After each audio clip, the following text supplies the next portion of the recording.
Бул пляж сууга түшүүгө тыюу салынган жер болуп эсептелет. Биринчиден, биякта спасатель жок. Караколдогу шаардык пляж реконструкциядан улам убактылуу жабык, ошондуктан эс алуучулардын көбү анын айланасындагы жапайы жээктерди эс алууну тандашууда. Бирок бул тилкелерде сууга түшүүгө уруксат берилбейт. Мындай көрүнүштөрдүн алдын алуу үчүн куткаруучулар рейд өткөрүп, эс алуучуларга коопсуздук эрежелерин түшүндүрүүдө.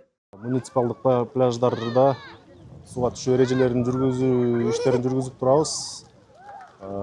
Эс алуучуларды сууга түшүү эрежелерин өзүн сактоого чакырабыз жана кичинекей балдарды сууга түшүп аткан учурда көзөмөлдөп турууга жана спирт ичимдиктерин ичкен учурда сууга түшпөөгө, шамал болгон учурда сууга түшпөөгө чакырып кетербиз.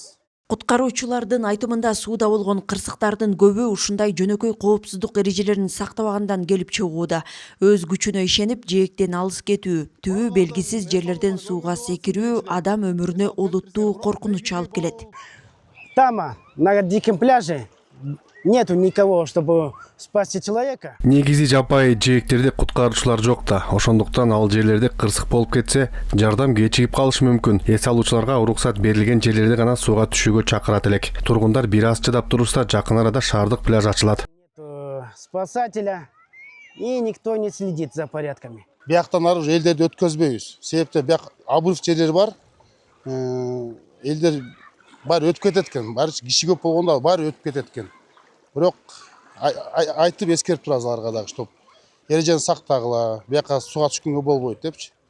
Быйылкы туристтик сезонда тилекке каршы кырсыксыз өткөн жок. Эс алууга келип, сууга чөгүп каза болгондор катталды. Суудагы кенедей эле этиятсыздык оорту толгус жоготууга алып келиши мүмкүн. Андыктан куткаруучулар жарандарды өз өмүрүн тобокелге салып, уруксат берилбеген жана кооптуу жерлерде сууга түшпөөгө чакырышат. Данагүл Алиева, Ынтымак Дафталиев, ЛТР, Ысык Көл облусу.